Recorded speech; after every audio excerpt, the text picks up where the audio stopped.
Does that work for a poor white kid from a trailer park?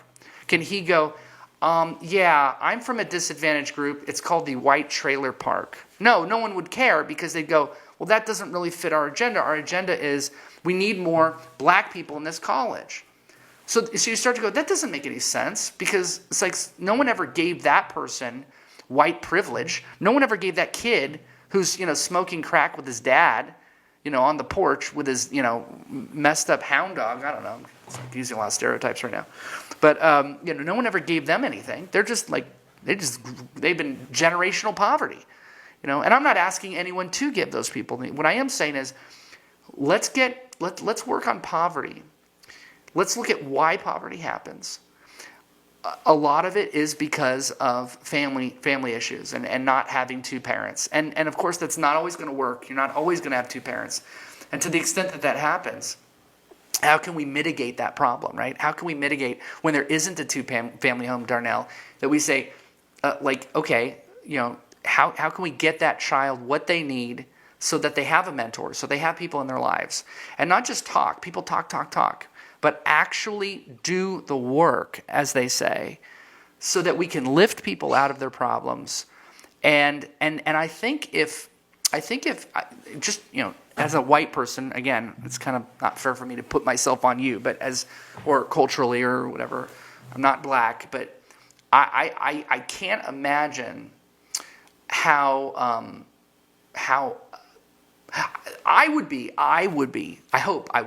offended that people would look at my skin color or whatever and say, yeah, I wonder if you got that job because of XYZ, right? I've heard people say this, if they saw a black pilot, this is sick.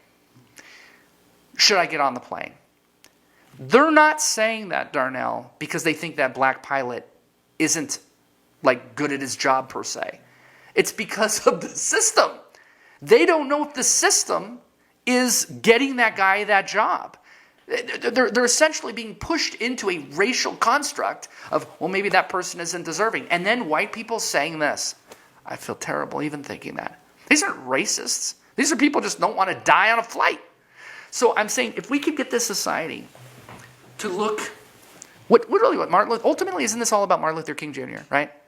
We're not going to look at the color of people's skin, but the content of their character. Well, before we go, sure. The first question, and I think this kind of requires a two-part, is how do we make it okay for white people to ask for help?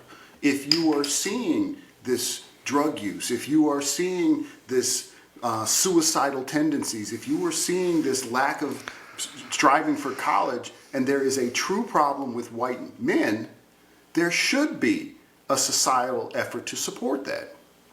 Instead of saying nobody else gets any help, how do we get white men to say this is the help I want? But then the big problem gets to be, and Morgan Freeman hit it really well, because he said, where's your White History Month? And he said, I'm not white, I'm Jewish. Black people don't necessarily know who white people are. I don't know what makes you a white man. Sure. So how do I identify, when you throw that identifier out, what does that identifier encompass? What makes you a white man? How did you explain to your children that they were white, and how is that any different than being black?